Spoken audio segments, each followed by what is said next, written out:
Ingat, saya katakan di sini, kita berhasil karena kita didukung oleh Presiden ke-7. Tepuk tangannya kurang semangat. Semangat lagi.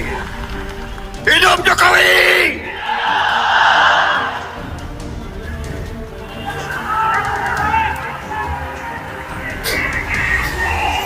Terima kasih, terima kasih, terima kasih, terima kasih, Pak Jokowi.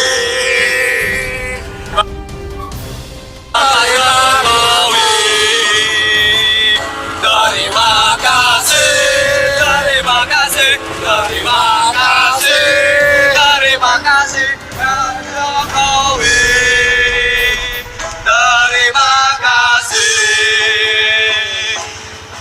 Saudara-saudara sekalian, kita harus sesuai dengan nilai-nilai bangsa Indonesia. Ya, hormatilah mereka yang berjasa, hormatilah mereka yang telah berbuat baik. Mikul dhuwur mendem jero. Itu tradisi kita, itu adat kita. Cari kebaikan, bukan kejelekan. Cari kebaikan, bukan kejelekan. Saya dikendalikan Pak Jokowi. Cawe-cawe. Dasmu.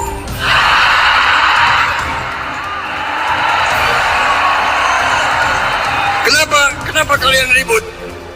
Kan saya nggak ngomong apa-apa. Bener?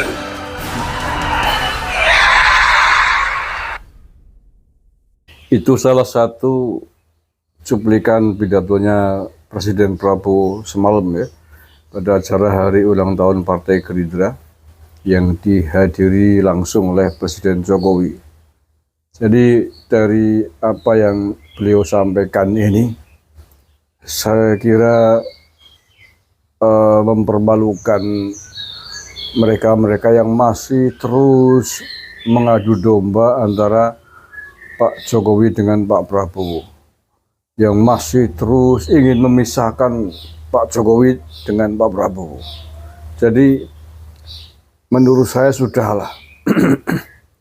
Karena saya kira usaha sampean semua tidak akan berhasil untuk memisahkan Pak Prabowo dengan Pak Jokowi.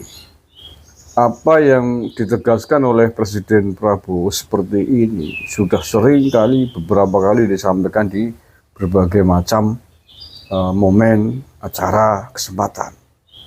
Dan ini kembali ditegaskan oleh Pak Prabowo. Ini tentu saja memukul sangat keras terhadap pihak-pihak yang selalu berteriak penjarakan Jokowi. Pak Prabowo, tangkap Jokowi, nggak usah ragu-ragu, penjarakan, adili Jokowi. Sebagaimana yang belum lama ini beredar vandalisme adili Jokowi. Ini mudah-mudahan Rizik Syihab mendengarkan ini, mengetahui ini, jadi apa yang sampean inginkan ya, Pak Rizik Syihab, sangat jelas bertepuk sebelah tangan. Jadi sudahlah, nggak usah memprovokasi massa untuk adili Jokowi. Nggak usah memprovokasi massa, memprovokasi Pak Prabowo untuk menjauh dari Pak Jokowi. Itu tidak akan berhasil saya kira. Ya, apa yang disampaikan oleh Pak Prabowo tadi secara tegas bahwa beliau masih sangat mencintai Pak Jokowi. Bahkan berteriak sangat keras, hidup Jokowi gitu. Dan juga diikuti kur oleh seluruh kader Partai Gerindra yang hadir. Dan Pak Jokowi pun menyambut dengan baik. Kalau selama ini banyak yang menuduh Pak Jokowi masih cawe-cawe, tadi juga sudah dibantah oleh Pak Prabowo dengan kata-kata yang khas, dasmu. Itu saking geramnya Pak Prabowo, karena suara-suara yang tidak bermutu, suara-suara yang destruktif ya, terhadap program kinerja pemerintahan Pak Prabowo, bukannya ikut membangun, ikut memberikan aura positif, sumbangsih yang konstruktif ya, tapi malah destruktif gitu ya, merusak psikologi itu kan, merusak psikologi Pak Prabowo untuk dibuat ragu-ragu, selalu dihembuskan tentang seolah-olah Pak Jokowi sangat jahat gitu, sehingga harus dipisahkan, seolah-olah bahwa Pak Jokowi akan membuat hal-hal yang buruk kepada Pak Prabowo melalui Gibran diantaranya begitu. Saya kira itu saya sepakatlah dengan Pak Prabowo, sudahlah kita harus bersikap sebagaimana layaknya orang ketimuran, adat budaya orang timur, dengan paribasan mikul dur mendem jero kan begitu, terhadap pendahulu kita, terhadap orang tua kita, terhadap senior kita. Jangan pernah lupakan jasa-jasa besarnya. Kalau kesalahan ya pasti ada. Manusia kan tidak ada yang sempurna. Siapapun, tidak hanya Pak Jokowi, siapapun, tidak ada manusia yang sempurna di atas muka bumi ini. Nah, yang baik diteruskan, sebagaimana Pak Prabowo juga menyampaikan itu tentang hilirisasi dan lain sebagainya. Yang enggak baik ya dievaluasi kan gitu. Enggak usah kemudian dicari yang tidak baik semua, seolah-olah Pak Jokowi 10 tahun tidak pernah ada andil sama sekali. Padahal kita semua merasakan kan pembangunan infrastruktur yang dibangun oleh Pak Jokowi, berbagai proyek besar gitu, ada bandara, jalan, dan proyek yang lain lah ya, bendungan. Itu kan sudah kita bisa rasakan bersama manfaatnya. Tiba-tiba itu semua mau dilupakan, tiba-tiba kemudian selalu di framing seolah-olah Pak Jokowi sangat jahat, ya janganlah.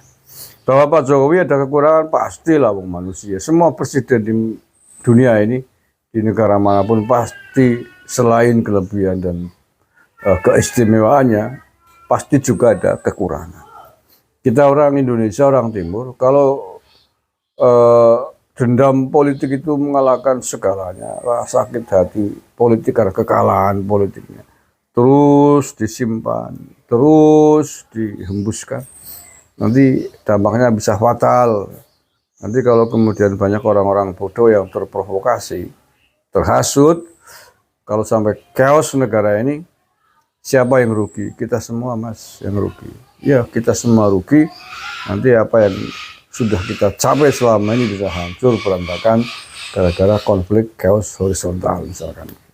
Tentulah mencegah itu lebih baik daripada mengobati. Kita harus berkaca kepada negara-negara di Timur Tengah itu yang semuanya beragama Islam, semuanya mencita-citakan khilafah, tapi gara-gara dendam politik yang terus turun-menurun dari satu generasi ke generasi yang lain, akhirnya negara itu tidak sempat membangun, negara itu tidak sempat memperbaiki kualitas sumber daya manusianya, hingga selalu tertinggal. Kasihan, akibatnya menjadi negara yang dipenuhi dengan generasi-generasi yang bodoh-bodoh itu, nggak sempat sekolah, dipikirkan cuma bagaimana saja membunuh balas dendam. Kita tidak ingin hal itu terjadi di negara kita. Mudah-mudahan Pak Prabowo ke depan akan betul-betul membuktikan ketegasannya.